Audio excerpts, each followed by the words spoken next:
আমি আপনাদের সামনে কুরআন কারীম থেকে যে আয়াতে কারিমা তেলাওয়াত করেছি, এই আয়াতে কারিমাতে আল্লাহ তাআলা আমাদেরকে সকলকে নারী পুরুষ নির্বিশেষে ডাক দিয়ে বলেছেন, হে ঈমানদারগণ। আল্লাহ পাক আমাদেরকে ডাক দিয়েছেন ঈমানদারগণ বলে। এর মানে হচ্ছে শুরুতেই আল্লাহ তাআলা আমাদেরকে আমাদের ঈমানের স্বীকৃতি দিয়েছেন। এই পৃথিবীতে মানুষের জন্য সবচেয়ে দামি যে জিনিসটা, সবচেয়ে দামি যে নিয়ামত, সেটা হচ্ছে ঈমানের নিয়ামত। একজন ব্যক্তির কাছে ঈমানের দৌলত আছে আর কিচ্ছু নাই, এরপরও ব্যক্তিটা সফল কাম। যেমন হযরতে বেলাল হাবশী রাদিয়াল্লাহু আনহু, পক্ষান্তরে একজন ব্যক্তির কাছে দুনিয়ার সমস্ত কিছু আছে কিন্তু ঈমান নাই, বলে এই ব্যক্তিটা আল্লাহ পাকের ভাষায় সবচেয়ে ক্ষতিগ্রস্ত, সবচেয়ে ব্যর্থ। যেমন ফিরআউন, নমরুদ, এদের কাছে ক্ষমতা, অর্থ, বৃত্ত যা যা লাগে দুনিয়ার সব ছিল, কিন্তু শুধুমাত্র ঈমান ছিল না। তো আমাদের মেহেরবানি আর আমাদের দয়া আমাদের উপরে, আল্লাহ পাকের দয়া আর মেহেরবানি যে আল্লাহ তাআলা আমাদেরকে ঈমানের মতো মহা দৌলত দান করেছেন। এখন মুফাসসিরিনে কেরাম বলেন, আল্লাহ পাক যখন হে ঈমানদারগণ বলে ডাক দেন, তখন প্রত্যেকটা মুসলমান নারী পুরুষের কর্তব্য হচ্ছে এরপরে আল্লাহ পাক কি কথাটা বলেন সেই কথাটাকে গুরুত্ব দিয়ে শোনা। আমি যে আয়াত পড়েছি, যেহেতু আয়াতে কারিমাতে আল্লাহ তাআলা আমাদেরকে হে ঈমানদারগণ বলে ডাক দিয়েছেন, তখন আমাদের সবার কান খাড়া করতে হবে, খুব মনোযোগের সঙ্গে শোনার চেষ্টা করতে হবে যে পরবর্তীতে আল্লাহ তাআলা আমাদেরকে কি বলতে যাচ্ছেন। যখন আল্লাহ তাআলা এইভাবে হে ঈমানদারগণ বলে ডাকেন, এরপরে হয় কোনো একটা করণীয় কথা বলবেন, আর নতুবা কোনো একটা বর্জনীয় বিষয়ের কথা আলোচনা করবেন। আমাদের কর্তব্য হচ্ছে অতি গুরুত্বের সঙ্গে করণীয় হলে কাজটাকে করা, এবং গুরুত্বের সঙ্গে বর্জনীয় হলে বিষয়টাকে বর্জন করা। এখন এই আয়াতে কারিমাতে আল্লাহ তাআলা পরে বলছেন, কুতিবা আলাইকুমুস সিয়াম, ও দুনিয়ার ঈমানদার মুমিন মুসলমান নারী পুরুষ সকলের কথা আল্লাহ বলছেন, তোমাদের উপরে সিয়াম বা রোজা ফরজ করে দেওয়া হয়েছে। যেহেতু রোজা রাখাটাকে ফরজ করা হয়েছে, আমি আগেই বলেছি যখন হে ঈমানদারগণ বলে ডাক দিবেন, তখন আমাদের কর্তব্য হচ্ছে এরপরে আল্লাহ পাক কোন আদেশ বা নিষেধটা করেন গুরুত্ব দিয়ে শোনা। এখন আমাদেরকে গুরুত্ব দিয়ে শুনতে হবে। শোনার পরে আমরা দেখলাম এখানে আল্লাহ পাক বলছেন তোমাদের উপরে রমজানের রোজা ফরজ করা হয়েছে।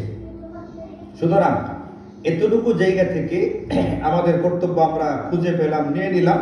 সেটা হচ্ছে, যেহেতু রমজান মাসের রোজা আমাদের উপরে ফরজ করা হয়েছে, এই রোজাগুলো আমাদেরকে রাখতে হবে, এবং রোজা রাখার জন্য আগে থেকে প্রস্তুতি নেওয়ার প্রয়োজন হলে পূর্ব থেকেই যথাযথভাবে প্রস্তুতি গ্রহণ করা। এই ক্ষেত্রে কোনো রকমের উদাসীনতা, গাফিলতি করার চেষ্টা না করা। আল্লাহ পাক রোজা ফরজ করেছেন, টানা 1 মাস রোজা রাখতে হবে।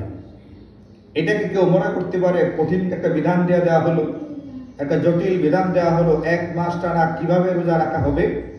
কোনো মানুষ যেন এটাকে কঠিন বা জটিল মনে না করে, এই জন্য আল্লাহ পাক বলছেন, কামা কুতিবা আলাল্লাযীনা মিন ক্বাবলিকুম, যেমনটা তোমাদের পূর্ববর্তীদের উপরেও রোজা ফরজ করা হয়েছিল। এই যে কথাটা, এটার মাধ্যমে আল্লাহ পাক আমাদেরকে সান্ত্বনা দিচ্ছেন, আমাদেরকে অভয় দিচ্ছেন, আমাদেরকে বোঝাচ্ছেন তোমাদের পূর্বে যত উম্মত অতীত হয়ে গেছে, আমাদের আদি পিতা, আমাদের জাতির পিতা সাইয়্যিদুনা হযরত আদম আলাইহিস সালাতু ওয়াস সালাম থেকে শুরু করে আমাদের নবীজি পর্যন্ত প্রায় 1.25 লাখ নবী আর রাসূল অতীত হয়েছে। এই 1.25 লাখ নবী আর রাসূলের উম্মত ছিলেন। আল্লাহ বলছেন, শুধুমাত্র তোমরা যারা উম্মতে মুহাম্মাদী, তোমরা যারা মুহাম্মদ সাল্লাল্লাহু আলাইহি ওয়াসাল্লামের উম্মত, শুধুমাত্র তোমাদের উপরে রোজা ফরজ করা হয়েছে ব্যাপারটা এমন না, বরং তোমাদের আগে যত অতীত হয়ে গেছে, যত উম্মত, সকলের উপরে রোজা ফরজ ছিল। ধরনটা, প্রকৃতিটা, সংখ্যাটা কম বেশ হতে পারে, কিন্তু রোজা ফরজ ছিল। তো আল্লাহ বলছেন, যেহেতু আগেওয়ালাদের উপর রোজা ফরজ ছিল, আগেওয়ালারা রোজা রেখেছে, তারা রোজা রাখতে পেরেছে, কোনো অসুবিধা হয়নি, সুতরাং তোমাদেরও রোজা রাখতে কোনো অসুবিধা হবে না। তোমরাও রমজানের রোজাগুলোকে গুরুত্ব দিয়ে রাখার চেষ্টা করবে। এটা হচ্ছে আল্লাহ পাকের পক্ষ থেকে আমাদের উপরে অত্যন্ত গুরুত্বপূর্ণ একটা ফরজ বিধান। এই জন্য আপনারা জানেন নবীজির বিখ্যাত সেই হাদিস, নবীজি সাল্লাল্লাহু আলাইহি ওয়াসাল্লাম ইরশাদ করেন, বুনিয়াল ইসলামু আলা খামসিন শাহাদাতি আল্লা ইলাহা ইল্লাল্লাহ ওয়া আন্না মুহাম্মাদুর রাসূলুল্লাহ ওয়া ইকামিস সালাতি ওয়া ইতাইজ যাকাতি ওয়া সাওমি রমাদান ওয়াল হজ। নবীজি বলেন ইসলামের ভিত্তি হচ্ছে 5টি জিনিসের উপরে। আপনারা জানেন কালিমা, নামাজ, যাকাত, হজ এবং রমজানের রোজা। 4 নম্বর যে শাখাটা, 4 নম্বর যে ভিত্তিটা, যার উপরে ইসলামের ভিত রাখা হয়েছে, এই 5টা ভিত্তি, 5টা স্তম্ভ, 5টা পিলারের ভিতরে গুরুত্বপূর্ণ একটি বিধান হচ্ছে রমজান মাসের ফরজ রোজাগুলো আমাদেরকে রাখা। আপনারা এখন যে বিল্ডিং এ বসা আছেন, এটা এই বিল্ডিং এর 3য় তলা হবে সম্ভবত। এই বিল্ডিংটা দাঁড় করাতে গিয়ে এখানে বেশ কিছু পিলার দেওয়া আছে। ওই পিলারগুলো যত মজবুত হবে এই বিল্ডিংটা ততটুকুই টেকসই হবে। পিলার যত দুর্বল হয় বিল্ডিং তত দুর্বল হয়ে পড়ে। ঠিক অনুরূপভাবে আমার ইসলাম নামের যে বিল্ডিংটা আমার মধ্যে আছে, এটা মজবুত করার জন্য, ইসলামকে স্থাপন করবার জন্য 5টি পিলার বা স্তম্ভ আছে। এই 5 স্তম্ভের ভিতরে একটি গুরুত্বপূর্ণ স্তম্ভ হচ্ছে রমজানের রোজাগুলোকে রাখা। এই জন্য সম্মানিত মা ও বোনেরা, আমাদেরকে সামনে তো রমজান মাস আসতেছে, রমজানের বিষয়টাকে অতি গুরুত্ব দিয়ে বুঝতে হবে। কারণ খুব সম্ভবত আপনাদের এখানে পাক্ষিক এই যে মাহফিলটা হয়ে থাকে, এটা একটা বিরাট সুবর্ণ সুযোগ, আল্লাহ পাকের মেহেরবানি। এটা সম্ভবত এই বছর রমজানের আগের শেষ মাহফিল। এটা সামনে হয়তো বা রমজানের মাঝখানে পড়বে বা রমজানের পরে পড়তে পারে। এই জন্য আমাদের 1 নম্বর কর্তব্য করণীয়, আল্লাহ পাকের পক্ষ থেকে নির্দেশনা, হুকুম হচ্ছে এটা, আমাদেরকে রমজানের রোজা রাখতে হবে। এই ক্ষেত্রে মাঝখানে আমি আপনাদেরকে একটা সতর্ক করি, একটা গুরুত্বপূর্ণ কথা বলে দিই। আমাদের মা বোনদের ভিতরে মাঝে মধ্যে এটা দেখা যায়, আমাদের কাছে মাসআলা জিজ্ঞেস করার জন্য লোক পাঠায়, স্বামী বা ভাইকে পাঠায়, বলে কি ব্যাপারে। ব্যাপারটা হলো অনেক সময় ওনারা একটু অসুখ বিসুখ, বিপদ আপদ, বালা মুসিবতে পেরেশান হইয়া আপনাদের দ্বারা অনেক যেটা করা হয়ে থাকে, সেটা হচ্ছে 2.5 চাঁদের রোজার মান্যত করা হয়। এটা আমি ছেলেদের মধ্যে এখন পর্যন্ত কাউকে এই রোজা রাখতে বা মান্যত করতে শুনি নাই। এই মান্যতটা সাধারণত মা বোনেরা করে থাকেন, আপনারা করে থাকেন। আমি আপনাদেরকে সাবধান করি, সতর্ক করি, এই 2.5 চাঁদের রোজার মান্যত কখনই করতে যাবেন না। আমাদের কাছে মাসালা জিজ্ঞেস করতে কেন পাঠাই জানেন? 2.5 চাঁদের রোজার মান্যত করার পরে এই রোজা যখন রাখতে পারে না, শারীরিকভাবে আর কুলায় না, দুর্বলতা লাগে, অসুস্থ বোধ করে, শরীরে আর শক্তিতে কুলায় না, তখন জিজ্ঞেস করে রোজা রাখতে পারতেছে না, এখন আমার কি করা উচিত। এই মাসালা তো মান্যত করার আগে জিজ্ঞেস করা দরকার ছিল, মান্যতটা আমি করবো কি করব না। আপনি এখন রোজা রাখতে পারতেছেন না, এখন মাসালা জিজ্ঞেস করার জন্য পাঠিয়েছেন, এটা এখন না, রোজার মান্যত করার আগে আমাদেরকে জিজ্ঞেস করা দরকার ছিল। দেখেন, মান্যতের যে হাদিসটা, মান্যতের যে ব্যাপারটা ইসলামী শরীয়তে আছে, এই ব্যাপারটা হচ্ছে এরকম, নবীজি সাল্লাল্লাহু আলাইহি ওয়াসাল্লাম বলেন যে লা তানজুরু, তোমরা মান্যত করো না। খেয়াল করবেন, মান্যত সংক্রান্ত যে অধ্যায় আছে হাদিসের কিতাবের মধ্যে, এটার প্রথম হাদিসটার প্রথম শব্দটা হচ্ছে তোমরা মান্যত করো না। এর মানে নবীজি মান্যত করতে মানা করেছেন, নিষেধ করেছেন। মান্যত জিনিসটা যদি কেউ করে ফেলে তাহলে মান্যত পুরা করতে হয়, কিন্তু ইসলাম এটাকে খুব বেশি পছন্দ করে নেই বা এটাকে উৎসাহিত করে নেই, বরং নিরুৎসাহিত করেছে। যেমন নবীজি বলেন যে লা তানজুরু, তোমরা মান্যত করো না, ফা ইন্নান নাযারা লা ইউগনি মিনাল কাদারি শাইআ, কারণ মান্যতের কারণে তকদীরের কোনো কিছুই পরিবর্তন হয় না। আমাদের মা বোনেরা তো একটু বিপদ আপদ পেরেশানিতে মান্যতটা করেন। আপনি যে পেরেশানিতে পতিত হয়ে মান্যত করেছেন, এই মান্যতের দ্বারা ওই পেরেশানি দূর হবে না।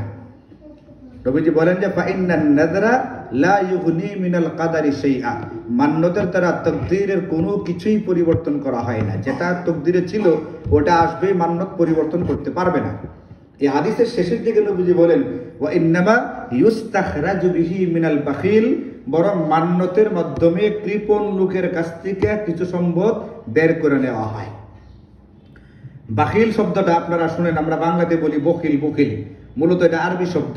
নবীজি বলতেছেন যে ফা ইন্নামা ইউস্তাখরাজু বিহি মিনাল বাখিল, মান্যতের মাধ্যমে কৃপণ ব্যক্তির কাছ থেকে কিছু অর্থ সম্পদ বের করে নেওয়া হয়। তার মানে হাদিসের শুরুতে বলা আছে মান্যত করা যাবে না, মাঝখানে বলে আছে মান্যতের দ্বারা কোনো কিছু হয় না, শেষে বেলায় বলা আছে মান্যত যে করে এরপরে টাকা পয়সা গরু ছাগল দান করে এরা হচ্ছে বখিল বা কৃপণ প্রকারের ব্যক্তি।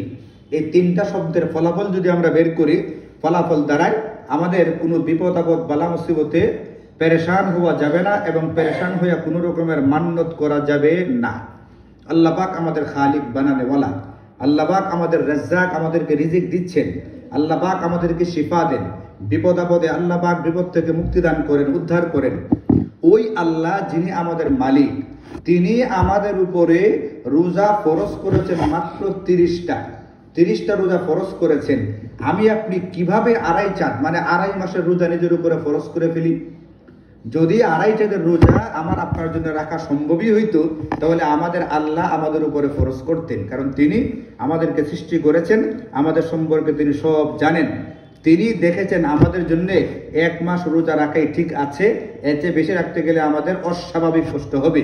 অথচ সেখানে আমি আপনি আমাদের উপরে অস্বাভাবিক কষ্টের রোজা হওয়ার পরেও আড়াই চাঁদের রোজার মান্যত করি, এটা কখনোই করতে যাবেন না, আপনাদেরকে আমি অনুরোধ করি। মাঝখানে কথাটা বললাম, মনে রাখবেন, বিপদ আপদে পতিত হইয়া কোনোভাবেই মান্যত করবেন না। আল্লাহ না করুক যদি আমরা কেউ বিপদে পতিত হই। এখানে আরেকটা কথা খেয়াল রাখবেন, এই পৃথিবীতে আপনি মানুষকে যত সুখী দেখেন, যত শান্তিতে দেখেন, প্রত্যেকটা মানুষেরই কিছু না কিছু বিপদ আপদ আছে। আল্লাহ পাক কুরআনে বলেছেন এটা, লাকাদ খালাকনাল ইনসানা ফি কাবাদ, আমি মানুষকে কষ্ট নির্ভর করে সৃষ্টি করেছি, মানুষকে ক্লান্তির ভিতরে, শ্রমের ভিতরেই সৃষ্টি করেছি। সুতরাং মানুষের ছোট বড় কিছু না কিছু বিপদ আপদ সবসময় থাকবে, এতে অতিমাত্রায় পেরেশান বা উদ্বিগ্ন হওয়া যাবে না।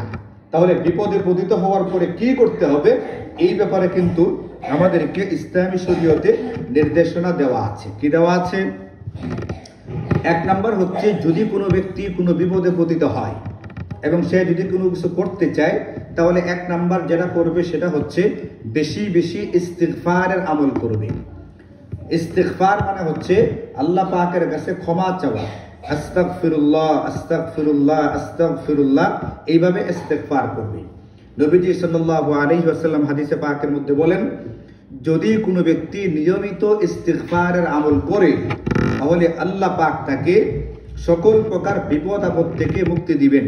মান লাজিমাল ইস্তিগফার জাআলাল্লাহু লাহু মিন কুল্লি দীকিন মাখরাজা ওয়া মিন কুল্লি হাম্মিন ফারাজা ওয়া রাযাকাহু মিন হাইথু লা ইয়াহতাসিব।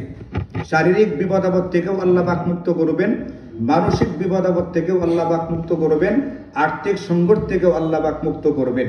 এমনকি এটা বলছেন নবীজি, এমন জায়গা থেকে অর্থের ব্যবস্থা করে দিবেন, এমন জায়গা থেকে সম্পদের ব্যবস্থা করে দিবেন, এমন জায়গা থেকে রিজিকের ব্যবস্থা করে দিবেন যে ইস্তেগফারকারী ব্যক্তি কল্পনাও করতে পারবে না যে অমুক জায়গা থেকে তার কাছে রিজিক বা সম্পদ আসতে পারে। এই জন্য আমাদের 1 নম্বর করণীয় কর্তব্য হচ্ছে নিয়মিত ইস্তিগফারের আমল করা। নিয়মিত বলতে কি বোঝায়?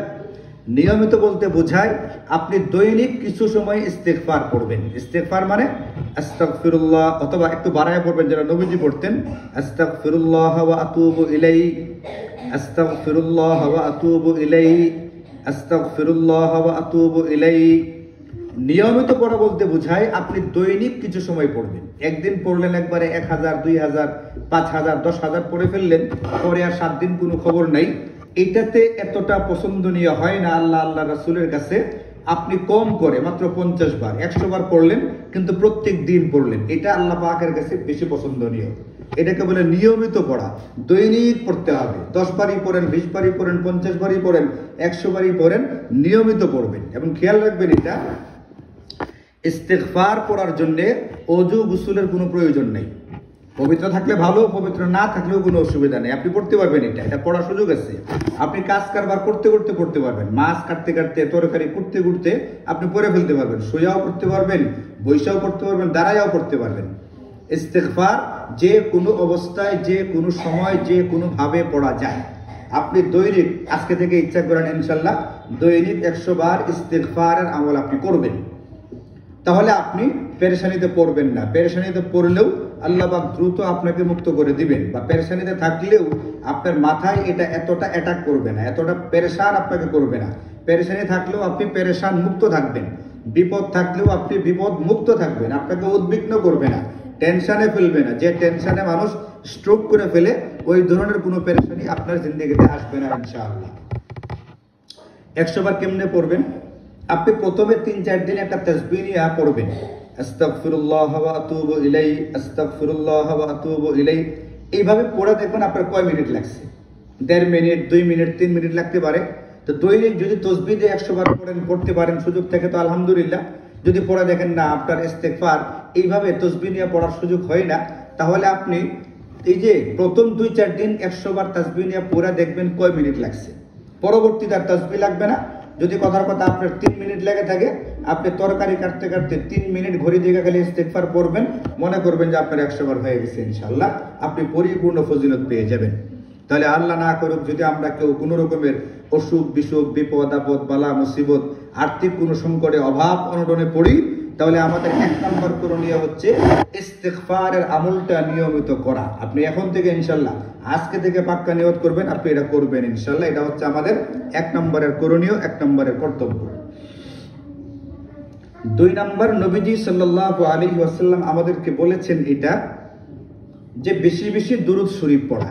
নবীজির উপরে যে কোনো একটা দুরূদ পড়া, নামাজেরটাও হতে পারে, নামাজের বাইরের যে কোনো একটা হতে পারে, ছোট্ট দুরূদ শরীফ হতে পারে। যেমন আমরা সবচেয়ে সহজে যেটা পড়ি সাল্লাল্লাহু আলাইহি ওয়াসাল্লাম, সাল্লাল্লাহু আলাইহি ওয়াসাল্লাম, এটা আপনি করতে পারেন রোজ 100 বার বা 50 বার, যতটুকু পড়েন প্রত্যেকদিন পড়বেন ইনশাআল্লাহ। নবীজি বলছেন এটাও একটা গুরুত্বপূর্ণ আমল।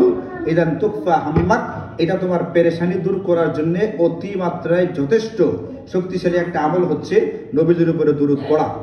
এটাও তো নবীজি বলেন যে ব্যক্তি আমার উপরে একবার দুরূদ পড়ে, মানে সাল্লাল্লাহু আলাইহি ওয়াহিদাতান সাল্লাল্লাহু আলাইহি আশরা, যে আমার উপরে একবার দুরূদ পড়ে আল্লাহ পাক তার উপরে 10টি রহমত বর্ষণ করেন।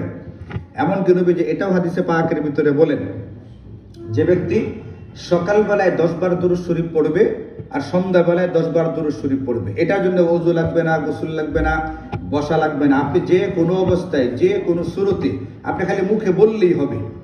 যদি কোনো ব্যক্তি সকালবেলায় 10 বার দুরূদ শরীফ, সন্ধ্যাবেলায় 10 বার দুরূদ শরীফ পড়তে পারে, নবীজি বলেন কাল কিয়ামতের ময়দানে এই ব্যক্তির পক্ষে খুদ নবীজি সুপারিশ করবেন, নবীজির উপরে সুপারিশ করা ওয়াজিব হয়ে যাবে। এই জন্য আমরা 2 নম্বর যে আমলটা করব, আমাদের জিন্দেগিতে প্রত্যেক দিন অতি অবশ্যই 100 বার দুরূদ শরীফ পড়ার চেষ্টা করব। সাল্লাল্লাহু আলাইহি ওয়াসাল্লাম, সাল্লাল্লাহু আলাইহি ওয়াসাল্লাম, সাল্লাল্লাহু আলাইহি ওয়াসাল্লাম। এটা পড়তে মাত্র 1 থেকে 1.5 মিনিট সময় লাগে। এটা হচ্ছে আমাদের 2 নম্বর কর্তব্য, সকল প্রকার বিপদ আপদ, বালা মুসিবত থেকে মুক্ত থাকার জন্য। এবং 3 নম্বর যে করণীয়টা আমরা ইসলামী শরীয়তের পক্ষ থেকে পেয়ে থাকি, সেটা হচ্ছে বিপদ আপদে পতিত হলে সাদাকা খায়রাত করা। যে যার সামর্থ্য মতো সদকা করবে, 5 টাকা, 10 টাকা, 20 টাকা, 100 টাকা, একটা মুরগি, একটা ছাগল, একটা গরু, যার যতটুকু সামর্থ্য আছে, বিপদে পতিত হলে অতি দ্রুত সদকা করে। এটা অসুখ বিসুখ হতে পারে, অন্য যে কোনো সমস্যা হতে পারে, আল্লাহ পাক অতি দ্রুত তাকে এই বিপদ থেকে মুক্তি দান করবেন ইনশাআল্লাহ। নবীজি বলেন যে ব্যক্তি সাদাকা খায়রাত করে, এই সাদাকা খায়রাতকে ডিঙ্গাইয়া সদকাকারী ব্যক্তি পর্যন্ত বিপদ আসতেই পারে না। এত শক্তিশালী আমল হচ্ছে সাদাকা। নবীজি এটাও বলেছেন যে নাকি সাদাকা খায়রাত করে, মনে রাখতে হবে এই সাদাকা খায়রাত আল্লাহ পাকের গুসাকে থামিয়ে দিয়ে, আল্লাহ পাকের গুসাকে নির্বাপিত করে দেয়, আল্লাহ পাকের গুসা থেমে যায়। সাদাকার ভিতরে এই পরিমাণ শক্তি এবং ক্ষমতা রয়ে গেছে। ওয়াতাদফাউ মিতাতাস সু, যে ব্যক্তি সাদাকা করে, এই সাদাকার মাধ্যমে অপমৃত্যু থেকে মানুষ বাঁচতে পারে। আমি আজকেও দেখলাম খবরটা, গতকালকে একটা ঘটনা ঘটেছে, এটা সম্ভবত যতটুকু মনে পড়ছে হবিগঞ্জে একটা ছেলে বিদেশ থেকে ফেরত আসছে মাত্র।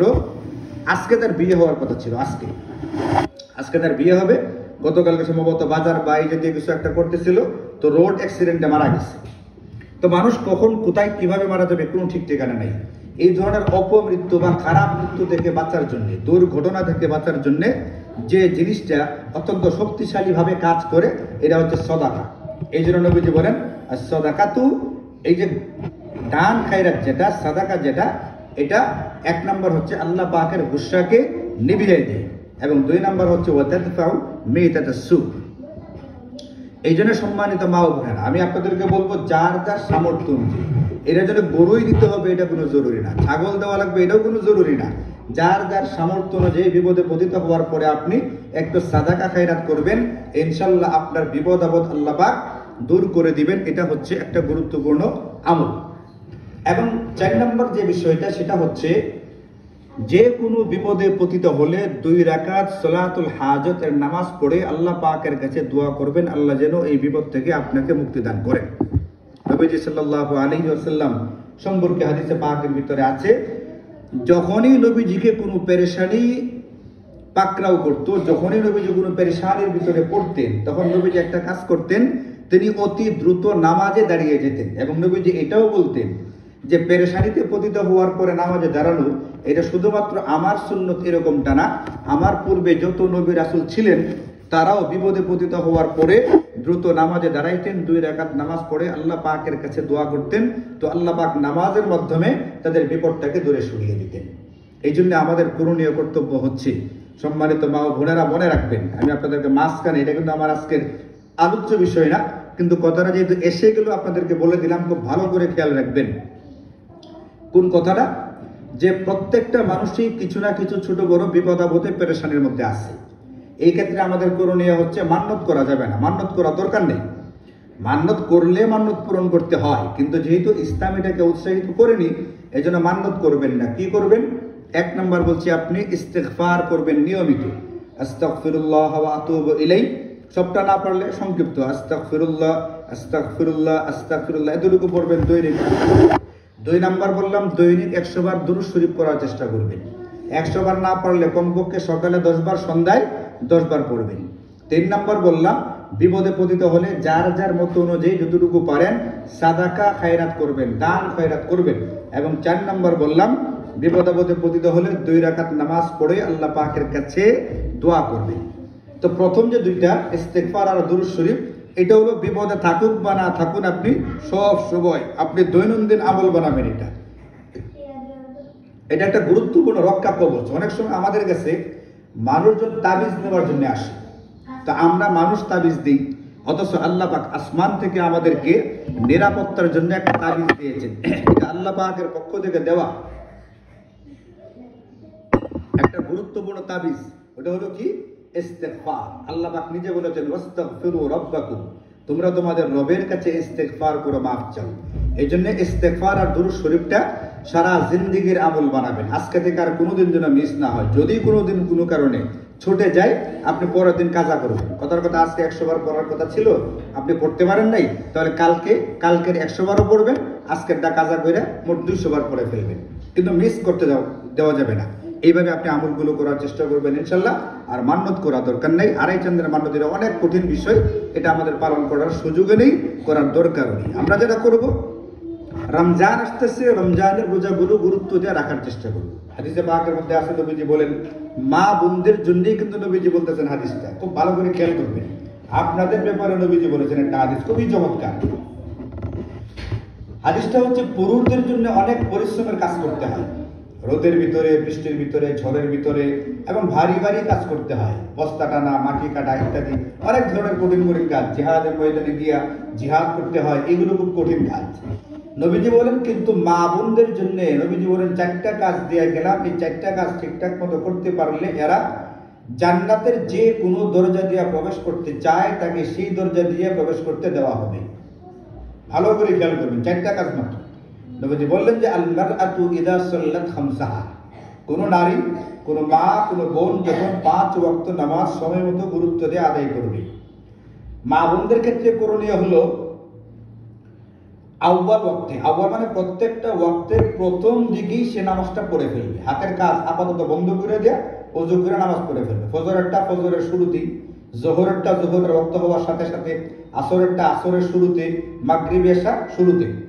এখন শুরুর ওয়াক্তটা আপনি কেমনে বুঝবেন? এইগুলোর জন্য স্থায়ী ক্যালেন্ডার পাওয়া যায়। লাইব্রেরিগুলোতেও স্থায়ী ক্যালেন্ডার আছে, স্থায়ী সময়সূচির ক্যালেন্ডার। এরকম ভাবে আপনার এই যে রমজান উপলক্ষে বিভিন্ন মাদ্রাসা থেকে এখন আপনার ক্যালেন্ডার দেওয়া হবে। এখানে রমজানের যেরকম ক্যালেন্ডার থাকে, এরকম অনেক জায়গাতে স্থায়ী ক্যালেন্ডারটা সারা বছরেরটা দিয়ে দিন।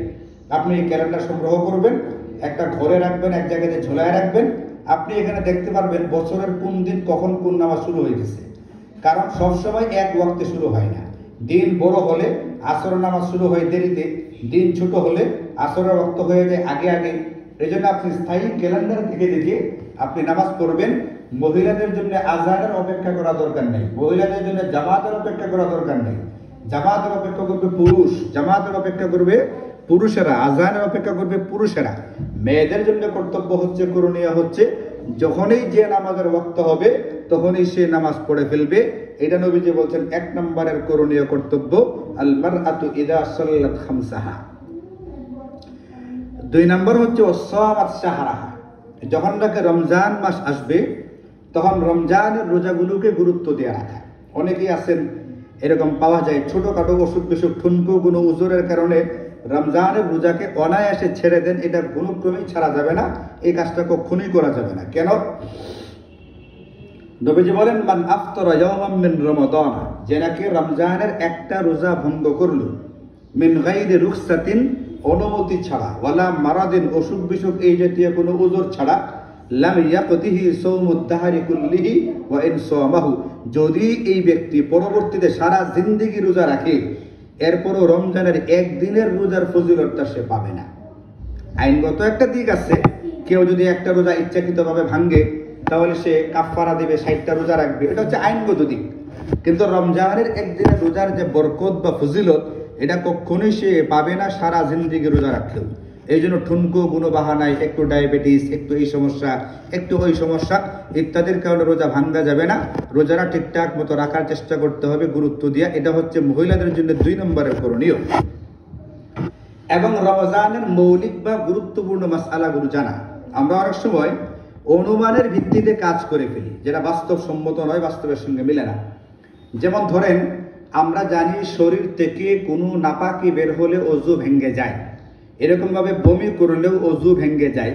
এখন অনেক মানুষ মনে করে রোজা রাইখা বমি করলে মনে হয় রোজা ভেঙে যায়, অথচ রোজা বমির দ্বারা ভাঙ্গে না। ভালো করে খেয়াল করবেন কথা, অনেকেই মনে করে বমি করলে রোজা ভেঙে যায়। বাস্তবে বমি করলে রোজা ভাঙ্গে না, বমি করলে অজু ভাঙ্গে। একটার মাসআলা আরেকটা ভিতরে লাগাই দিছে, লাগাই দিয়ে পেঁচ লাগাই পরে ইচ্ছে করে খাই যাচ্ছে, এটা কোনো ক্রমেই ঠিক হয় নাই। বমি করলে, শরীর থেকে কোনো নাপাকি বের হলে অজু ভাঙ্গে, আর রোজা ভাঙ্গে হলে বাহির থেকে ভিতরে কোনো কিছু গেলে। অজুটা হচ্ছে ভিতর থেকে, শরীরের ভিতর থেকে কোনো কিছু বের হয়ে আসলে অজু ভাঙ্গে। আর রোজার বেলায় বাহির থেকে কোনো জিনিস ভিতরে গেলে তখন রোজা ভাঙ্গে। কারণ বমি করলে ভিতর থেকে বাহিরে আসছে, অজু ভাঙবে, বমি করার দ্বারা রোজা ভাঙবে না। এই জন্য এরকমভাবে জরুরি মাসাইলগুলো আমাদেরকে জানতে হবে। আন্দাদুন্দা অনুমানের ভিত্তিতে কোনো কাজ করা যাবে না। এরকম রোজার অনেক মাসাইল আছে, সবগুলো তার বলা সম্ভব না। আমাদের এখানে সময় খুব স্বল্প, অল্প সময়ে সব বলা সম্ভব না। আমি আপনাদেরকে শুধুমাত্র টাচ করতেছি, মূল কথাটা বোঝার চেষ্টা করবেন যে রমজানের মাসাইলগুলো আলাদাভাবে জানতে হবে। রোজার মাসালাগুলো ওজুর মাসালার সাথে মিলিয়ে এখানে তালগুলো পাকানো যাবে না। এই ক্ষেত্রে আমি আপনাদেরকে পরামর্শ দিচ্ছি, একটা বই পাওয়া যায়, 200-250 টাকা দাম হবে, নাম হচ্ছে আহকামুন নিসা। আহকামে নিসা বইটার নাম, লেখক হচ্ছেন মাওলানা হিমায়তুদ্দিন সাহেব। এই বইটা আমাদের নেত্রকোনা বিভিন্ন লাইব্রেরিতে পাওয়া যায়। আপনারা এখান থেকে যাদের সুযোগ আছে বইটা সংগ্রহ করবেন, এবং ওখানে বিষয়ভিত্তিক সবগুলো আলোচনা দেওয়া আছে। আপনার যার যে যখন যে মাসালার প্রয়োজন হয়, মান্যতের মাসালা, রোজার মাসালা, নামাজের মাসালা, পবিত্রতার মাসালা, ওখানে ধারাবাহিকভাবে সিরিয়ালি দেওয়া আছে, আপনি ওখান থেকে দেখে নিতে পারবেন। তো সেই হিসাবে আমি আপনাদেরকে অনুরোধ করব, আপনাদের যাদের সুযোগ আছে, সামর্থ্য আছে, আহকামে নিসা মাওলানা হিমায়তুদ্দিন সাহেব রচিত এই বইটা আপনারা সংগ্রহ করবেন এবং রোজার মাসালাগুলো ওখান থেকে পড়বেন। তাছাড়া আমাদের আকাবিরদের একজন অন্যতম বুজুর্গ আল্লামা আশরাফ আলী থানভী রাহিমাহুল্লাহ, ওনার বেহেশতে যাওয়ার কিতাব আছে, আপনারা জানেন, এটাও আপনারা সংগ্রহ করতে পারেন। এটার ভিতরে আপনার মাসালাগুলো পেয়ে যাবেন। এইভাবে রোজার মাসালাগুলো জেনে যেইভাবে রোজাগুলো রাখা দরকার সেইভাবে গুরুত্বতে রাখার চেষ্টা করতে হবে। এটা হচ্ছে 2 নম্বর কাজ। নবীজি বলেন যে আল মারআতু ইযা সাল্লাত খামসাহা ওয়া সামাত শাহরাহা।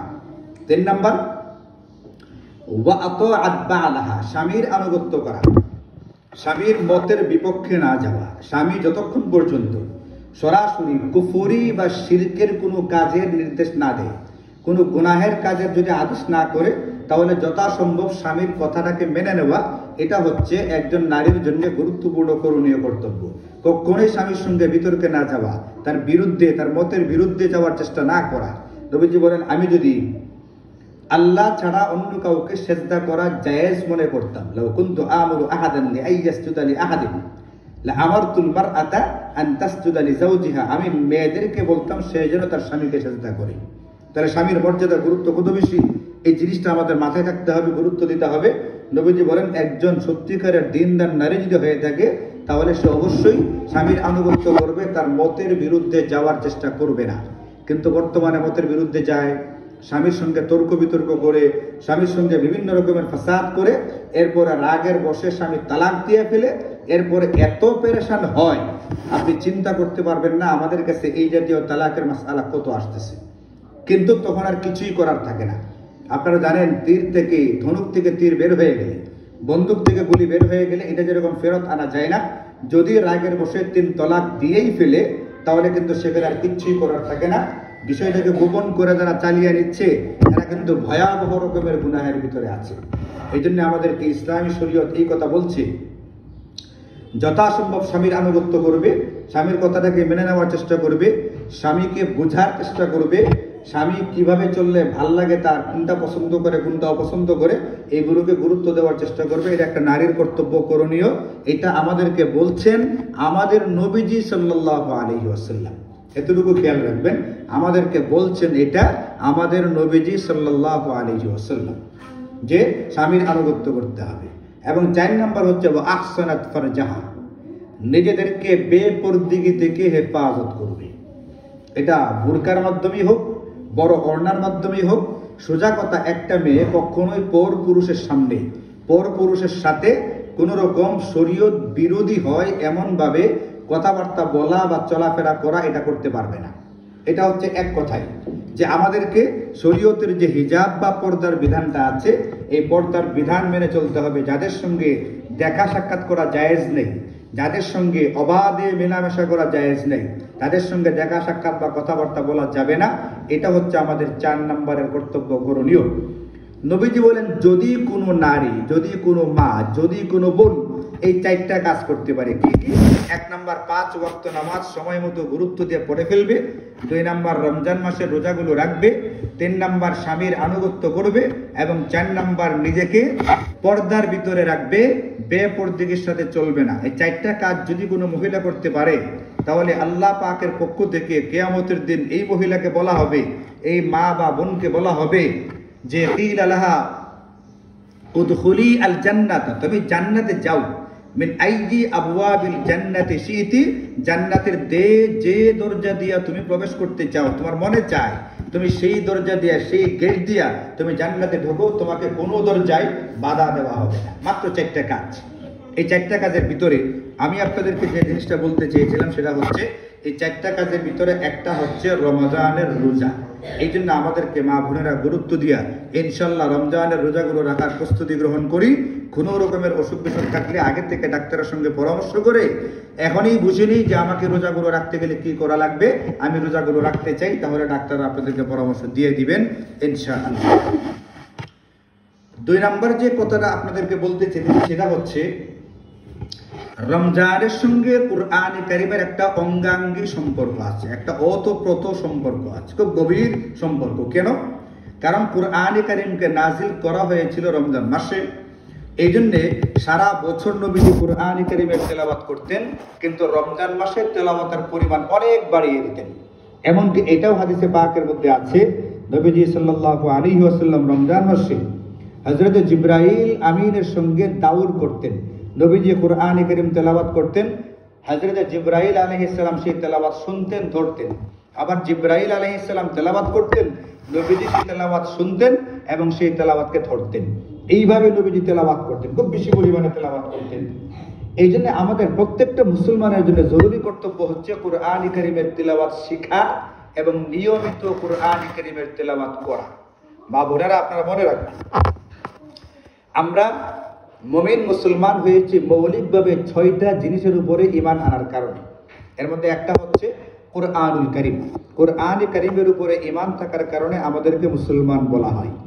যে কুরআন আল্লাহ পাকের কালাম, আল্লাহ যেমন মহান তার পবিত্র কালাম এরকম মহান, আল্লাহ যেরকম মহিমান্বিত আল্লাহ পাকের পবিত্র কালাম কুরআনুল কারীম এরকম মহিমান্বিত।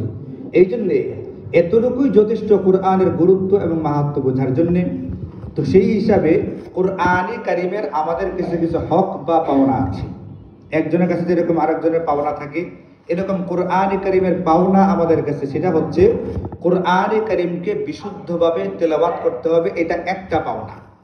কোরআনে কারিমের একটা পাওনা হচ্ছে কোরআনে কারিমকে বিশুদ্ধভাবে তেলাওয়াত করতে হবে। মনে রাখবেন, এটা কোরআনে কারিমের পাওনা আমাদের কাছে, কোরআনকে বিশুদ্ধভাবে তেলাওয়াত করতে হবে। এই জন্য যারা তেলাওয়াত পারি তারা দৈনন্দিন কিছু সময় 5 মিনিট 10 মিনিট হলেও কোরআনে কারিমের তেলাওয়াত করব। রমজানে আরো বেশি করার চেষ্টা করব, অন্য সময়ে বেশি পারলে বেশি করার চেষ্টা করব। যারা কোরআনে কারিমের তেলাওয়াত জানি না তারা অতি দ্রুত কোরআনে কারিমের তেলাওয়াত শেখার চেষ্টা করব। আপনারা আজকে যারা এখানে উপস্থিত হয়েছেন, আপনারা তো বিষয়টা মনে হয় জানেন। এই যে মাদ্রাসাতুন নাসিহা, এইখানে কিন্তু আপনাদেরকে শেখানোর একটা ব্যবস্থা রাখা আছে। বয়স্কদেরও শেখার ব্যবস্থা আছে, ছোট ছোট মেয়েদেরও শেখানোর ব্যবস্থা আছে, শেখার ব্যবস্থা আছে। আপনারা এইখানে ভর্তি হয়ে বা যেভাবে করা লাগে, এখানকার যারা দায়িত্বশীল পরিচালক আছেন তাদের সাথে যোগাযোগ করে ইনশাল্লাহ আপনারা কোরআনে কারিমের তিলাওয়াত শেখার চেষ্টা করবেন অতি দ্রুত। হাদিসে পাকের ভিতরে আছে, আল কুরআন হুজ্জাতুল লাকা আও আলাইকা।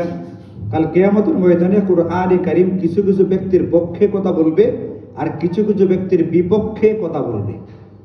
এবং এখানে যে জিনিসটা গুরুত্ব দিয়ে আমাদেরকে বুঝতে হবে সেটা হলো, কোরআন যার পক্ষে কথা বলবে তাকে সুপারিশ করে জান্নাতে পৌঁছে দিবে। আর আল্লাহ আমাদেরকে হেফাজত করুন, কোরআন যার বিপক্ষে কথা বলবে এই ব্যক্তিটাকে কোরআন জাহান্নামে নিয়ে ছাড়বে। এই জন্য কোরআনে কারিম যেন আমাদের পক্ষে সুপারিশ করে, এটার জন্য বিশুদ্ধভাবে কোরআনে কারিমের তেলাওয়াত শিখতে হবে এবং দৈনন্দিন কিছুটা সময় বিশুদ্ধভাবে কোরআনে কারিমের তেলাওয়াত করতে হবে।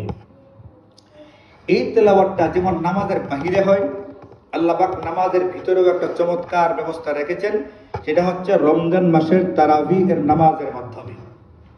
আপনারা জানেন নবীজি সাল্লাল্লাহু আলাইহি ওয়াসাল্লাম হাদিসে পাকের মধ্যে ইরশাদ করেন, ইন্নাল্লাহা ফারাদা আলাইকুম সিয়ামা শাহরি রমাদান ওয়া সানানতু লাকুম কিয়ামাহ। আল্লাহ তাআলা তোমাদের উপরে রমজানের রোজা ফরজ করে দিয়েছেন আর আমি তোমাদের জন্য রমজানের তারাবিহকে সুন্নত করে দিয়েছি। সকল উলামায়ে কেরাম এই ব্যাপারে একমত।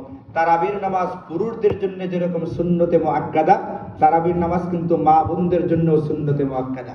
পুরুষদের জন্য যেরকম 20 রাকাত তারাবি পড়তে হবে, মা বোনদের জন্য 20 রাকাত তারাবি পড়তে হবে। পার্থক্য এতটুকু, পুরুষেরা মসজিদে গিয়ে জামাতের সাথে পড়ার চেষ্টা করবে, ওজোর থাকলে ঘরে পড়বে, আর মা বোনেরা সবসময় করে একাকী নিজে নিজের তারাবির নামাজটাকে গুরুত্ব দিয়ে আদায় করার চেষ্টা করবে। এই ক্ষেত্রে কোনো রকমের গাফিলতি ইসলামী শরীয়তে গ্রহণযোগ্য বা পছন্দনীয় নয়। আমরা ইফতারের পরে যদি একটু হালকা বিশ্রামের প্রয়োজন হয় বিশ্রাম করবো ইনশাল্লাহ, কিন্তু এরপরে তারাবির নামাজের জন্য প্রস্তুতি নিয়ে তারাবি পড়ার চেষ্টা করবো। আমাদের আকাবির আসলাফ যারা ছিলেন, আমাদের বুজুর্গানে দ্বীন যারা ছিলেন, উলামায়ে কেরাম যারা ছিলেন, আপনারা অবাক হবেন, তারা সারা রাত্রি ইবাদত করতেন, তেলাওয়াত করতেন, নামাজ পড়তেন, জিকির আজকার করতেন, সেহরি খেয়ে তারপরে এশরাক পর্যন্ত, ফজরের নামাজ পড়ে এশরাক পর্যন্ত অপেক্ষা করে এশরাকের পরে গিয়ে কিছুক্ষণ সময় ঘুমাতেন। রমজান মাসটা হচ্ছে ইবাদতের বসন্তকাল। রমজান মাস ইবাদতের বসন্তকাল, আরেকটা হচ্ছে শীতকাল ইবাদতের বসন্তকাল। এবার আল্লাহ পাক আপনাদের বাড়িতে শীত এবং রোজা দুইটা কাছাকাছি সময়ে হয়ে গেছে। এই জন্য আমাদের জন্য একটা সুবর্ণ সুযোগ হচ্ছে এটা, আমরা রমজানে রোজাগুলো যেরকম গুরুত্ব দিয়ে রাখবো, 2 নাম্বার হচ্ছে এটা কোরআন কারীমকে বিশুদ্ধভাবে তেলাওয়াত শিখে নামাজের ভিতরে তেলাওয়াত করার চেষ্টা করব। এই জন্য আমাদেরকে প্রত্যেক দিন 20 রাকাত তারাবির নামাজ আদায় করতে হবে। মা বোনদের রমজানে যে রোজাগুলো ভাঙতি পড়ে ওই রোজাগুলো পরবর্তীতে কাজা করবেন, কিন্তু তারাবির যে নামাজগুলো আছে এইগুলো আর এরকম ভাবে ফরজ নামাজগুলো আর কাজা করার কোনো প্রয়োজনীয়তা থাকে না। কিন্তু যে দিনগুলোতে আপনারা পবিত্র থাকবেন, আপনাদের তো এমনিতেই সময় কম, পুরুষেরা 30 দিন তারাবি পড়তে হয়, আপনারা বলবেন 20-22 দিন। আপনাদের এমনি কিন্তু 8-10 দিনের একটা গ্যাপ বা ঘাটতি আছে, কমতি আছে। এটা কিন্তু এক প্রকারের লোকসান বা লস। এরপরে আরো যদি কমতি হয় তাহলে এটা বিরাট ক্ষতির কারণ হবে।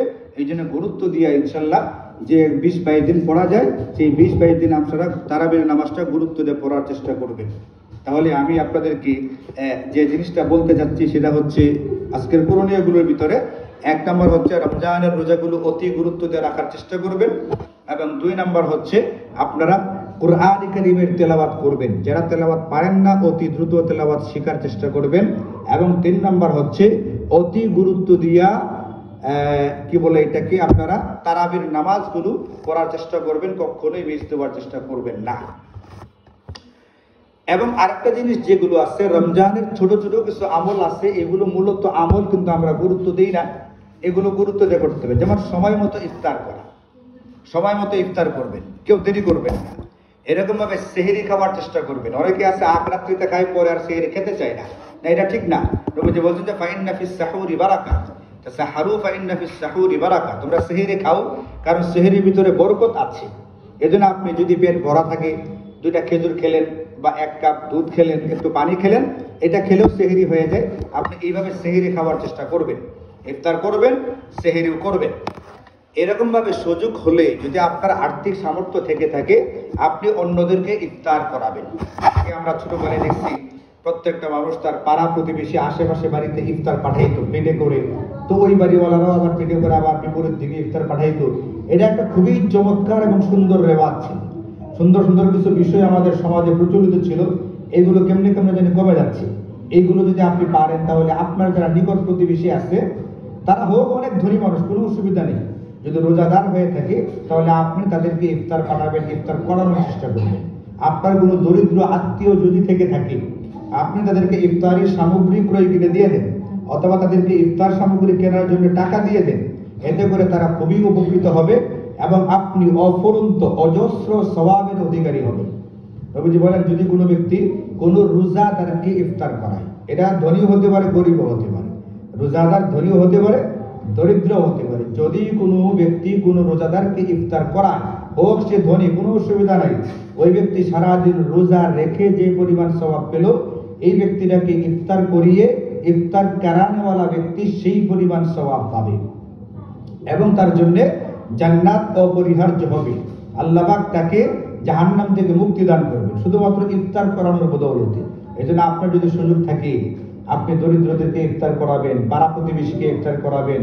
এরকম ভাবে বিশেষ করে নিজের আত্মীয়দের ভিতরে কোনো দরিদ্র থাকলে অবশ্যই তাদেরকে ইফতার সামগ্রী কিনে দিবেন অথবা টাকা দিয়ে দিবেন, যেমনি হোক তাদেরকে ইফতার করানোর চেষ্টা করবেন। এই ক্ষেত্রে আমাদের যেটা হয়ে থাকে সেটা হচ্ছে এটা, অনেক সময় আত্মীয় স্বজনের সাথে আমাদের একটা ঝগড়া থাকে, মতবিরোধ থাকে বা একটা মনোমালিন্য থাকে, এই জন্য কেউ খোঁজখবর করতে চায় না। এটা একেবারেই উচিত না, এটা খুবই অসুন্দর একটা ব্যাপার, খুবই অগ্রহণযোগ্য একটা কথা। আত্মীয়দের মধ্যে দরিদ্র থাকবে, আমি আমার দানের টাকাটা অনাত্মীয় অনেক দূরের মানুষকে দিয়ে দিব, আত্মীয়কে বাদ দিয়া, এটা কিন্তু ইসলামী শরীয়তে পছন্দনীয় নয়। ইসলামী শরীয়ত বলছে, মানুষ যখন দান খায়রাত করবে, তার দান খায়রাতের প্রথম হকদার হচ্ছে তার আত্মীয়দের ভিতরে কোনো দরিদ্র থাকলে তাকে সেটা দেওয়ার চেষ্টা করা। এইভাবে ইনশাল্লাহ আমরা আমাদের আত্মীয়দেরকে দেওয়ার চেষ্টা করব। আরেকটা খুবই গুরুত্বপূর্ণ বিষয় হচ্ছে যাকাতের বিষয়।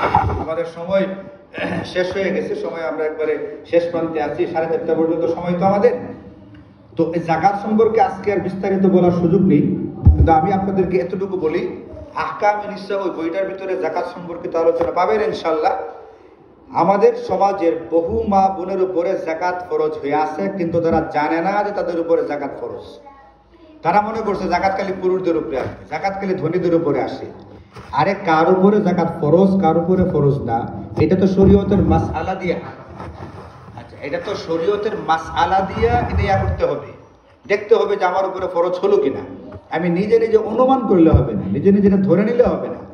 আমাদেরকে একজন আলেমের কাছে আপনি আপনার সমস্ত সম্পদের বিবরণ দিয়া আপনার স্বামী বা ভাই বা ছেলেকে পাঠাবেন যে আমার এই সম্পদগুলো আছে, তাহলে একজন আলেম দেখবে এটা যাকাত যোগ্য কিনা, এবং যাকাত যোগ্য হয়ে থাকলে যাকাত দিতে হয় যে পরিমাণ থাকলে ওই পরিমাণ সম্পদ আপনার আছে কিনা। উনি বলে দিবে আপনার উপরে যাকাত ফরজ কি ফরজ না। আপনি যদি দেখেন আপনার উপরে যাকাত ফরজ হয়ে গেছে, তাহলে অতি অবশ্যই আপনি যাকাত আদায় করবেন। আর নতুবা নবীজি সাল্লাল্লাহু আলাইহি ওয়াসাল্লাম হাদিসে পাকের মধ্যে আমাদেরকে এই কথা বলেছেন যে যাকাত ফরজ হওয়ার পরে যদি কোনো ব্যক্তি যাকাত আদায় না করে, তাহলে তার এই যে সোনা দানা অলংকার টাকা পয়সা এই সবগুলো আগুন হবে, আগুনের মালা বানায় তাকে পরায় দেওয়া হবে। হাতের ভিতরে এখন আর স্বর্ণের চুড়ি থাকবে না, আগুনের চুড়ি থাকবে।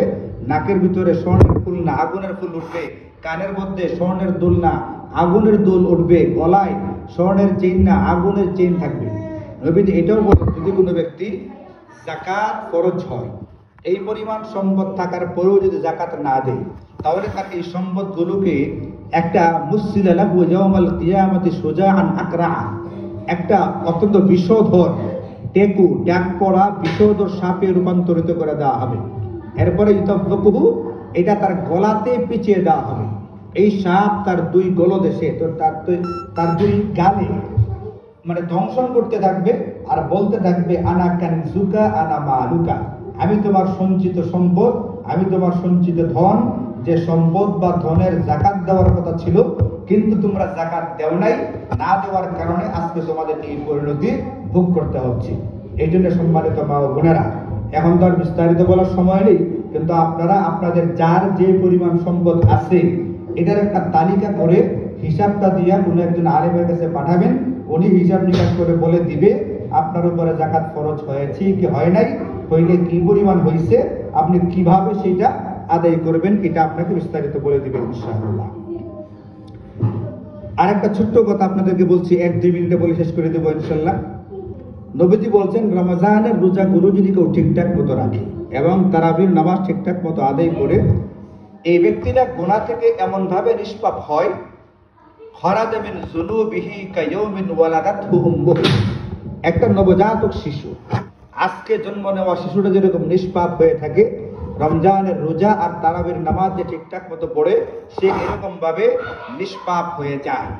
এটা কখন হয়? যদি তার রোজাটা ঠিকঠাক মতো থাকে।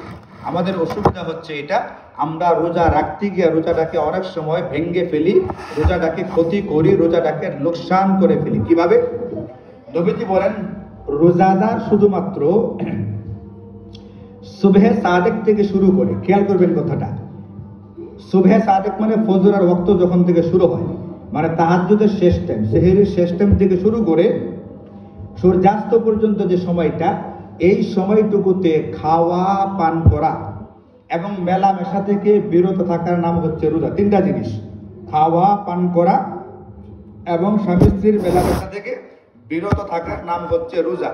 এতটুকুর দ্বারা মৌলিকভাবে রোজাটা গঠিত হয়, কিন্তু রোজাটা পরিপূর্ণ হওয়ার জন্যে রোজাদারকে সকল প্রকার গুনাহ থেকে বাঁচতে হয়। রোজাদার রোজা রাখার পরেও যদি মিথ্যা কথা বলে, গীবত করে, সমালোচনা করে, তাহলে এই ব্যক্তির রোজা ঠিকঠাক থাকে না, মৌলিকভাবে হলেও রোজাটা ক্ষতিগ্রস্ত হয়। এই জন্য আমাদেরকে গুরুত্ব দিয়ে রোজা রাখার পরে সকল প্রকার গুনাহ থেকে নিজেদেরকে বাঁচাইতে হবে, সকল প্রকার গুনাহ থেকে নিজেদেরকে হেফাজত করার চেষ্টা করব ইনশাআল্লাহ। আরেকটা ছোট্ট কথা আপনাদেরকে বলি, একটু খেয়াল করবেন, খুবই গুরুত্বপূর্ণ কথা, ভালো করে খেয়াল করবেন মা বোনেরা, একটু খেয়াল করেন, খুবই গুরুত্বপূর্ণ কথা। সেটা হচ্ছে আমরা সেহেরি খাই আজান পর্যন্ত, ফজরের আজান হওয়ার আগ পর্যন্ত। এই ভুলটা করা যাবে না, আজান পর্যন্ত সেহেরি খাওয়া যায় না। সেহেরির একটা শেষ সময় আছে, আমরা যেখানে বসবাস করে দেখবেন মসজিদে মুয়াজ্জিন সাহেব বলতে থাকেন সেহেরি খাওয়া বন্ধ করুন, সেহেরি খাওয়ার সময় শেষ। ওটা কিন্তু শেষ সময়, কারণ শেষ হওয়ার পরে আজান আরো বেশ কিছুক্ষণ পরে দেওয়া হয়। এখন আপনি আজান পর্যন্ত খেলে কিন্তু আপনার রোজা হবে না। কারণ শেষ সময় কোনটা? একটা হচ্ছে মসজিদে ঘোষণা দেওয়া হয়, আর 2 নম্বর হচ্ছে স্থায়ী ক্যালেন্ডারের ভিতরে আছে, দেখবেন 2টা ঘর, একটা হচ্ছে সেহেরি খাওয়ার শেষ সময়, একটা হচ্ছে ফজরের আজানের সময়। আমাদেরকে সেহেরি খেতে হবে সেহেরি খাওয়ার শেষ সময়ের আগ পর্যন্ত। সেহেরি খাওয়ার যে শেষ সময়, এখান থেকে নিয়ে আরো 5-6 মিনিট পরে ফজরের আজান দেয়। এখন কোনো মানুষ যদি মাঝখানের এই 5-6 মিনিট খাবার খায়, তাহলে কিন্তু তার রোজা হবে না। এই জন্য খুব খেয়াল করবেন কথাটা, আপনারা সেহেরি খাবেন, সেহেরি খাওয়ার শেষ সময় পর্যন্ত, এরপরে আর খাওয়া যাবে না। এই জন্য আজান পর্যন্ত অপেক্ষা করা যাবে না। অনেকে আজান পর্যন্ত খেতে থাকেন, এটা কিন্তু খুবই ভুল হবে জিনিসটা। তো গুরুত্বের সঙ্গে ইনশাআল্লাহ ক্যালেন্ডার আপনারা সংগ্রহ করবেন, ওই ক্যালেন্ডার দেখে সেহরির শেষ সময় পর্যন্ত খাওয়ার চেষ্টা করবেন, এরপরে আর কোনো ক্রমে খাওয়া যাবে না, আজান পর্যন্ত খাওয়া যাবে না। এরকম ভাবে ইফতারির সময় সাধারণত আমরা মুয়াজ্জিন সাহেবের আজানের শুনেই আমরা ইফতার করে ফেলি, এটা ঠিকই আছে, মোটামুটি সতর্ক থাকেন। এরপরেও তো মানুষ হিসেবে ভুল হতে পারে, এই জন্য আপনারাও প্রয়োজনে মাঝে মধ্যে ক্যালেন্ডারটা ইনশাল্লাহ খেয়াল করবেন যে ইফতারির সময় হয়েছে কিনা। আরেকটা হচ্ছে তাহাজ্জুদের নামাজ সকল নবী রাসূলদের গুরুত্বপূর্ণ একটা আমল ছিল, এবং তাহাজ্জুদের মাধ্যমে মানুষ বুজুর্গ হয়, বলি হয়। আমরা সারা বছর পড়তে পারি না, কিন্তু রমজানে কিন্তু এটার একটা মহা সুযোগ থাকে। ঘুম থেকে ওঠার পরে আপনি সেহরি খাওয়ার আগে অথবা সেহরি খাওয়ার পরে 2 রাকাত বা 4 রাকাত নামাজ পড়ে ফেলবেন, শুধু ওযুটা করবেন। আমরা তো সেহরি খাওয়ার টাইমটাতে উঠি, মূলত এটাই তাহাজ্জুদের নামাজ। এই জন্য আপনি সেহেরি খাওয়ার আগে সুযোগ হলে আগে, পরে হলে পরে, আপনি সেহেরির ওয়াক্তটা শেষ হওয়ার আগে যে কোনো মূল্যে অজু করে কোনো ক্রমে 2 রাকাত বা 4 রাকাত নামাজ পড়বেন। এতে করে আপনি তাহাজ্জুদের বিরাট ফজিলত এবং সওয়াব অর্জন করতে পারবেন। আপনার জিন্দেগিতে একটা সুন্দর অভ্যাসও দাঁড়াবে। আমরা এইভাবে ইনশাআল্লাহ যে কথাগুলো এলোমেলো ভাবে বলা হয়েছে, সিরিয়াল ধরে হয়তো বা এতটা বলার সুযোগ হয়নি, কিন্তু ইনশাআল্লাহ আপনারা গুরুত্ব দিয়ে এগুলো মানার এবং আমল করবার চেষ্টা করবেন। আল্লাহ তাআলা আপনাদেরকেও এবং আমাদের সকলকেও এই বিষয়গুলোর উপরে আমল করার তৌফিক দান করুন। ওয়া আখিরু দাওয়ানা আলহামদুলিল্লাহি রাব্বিল আলামিন।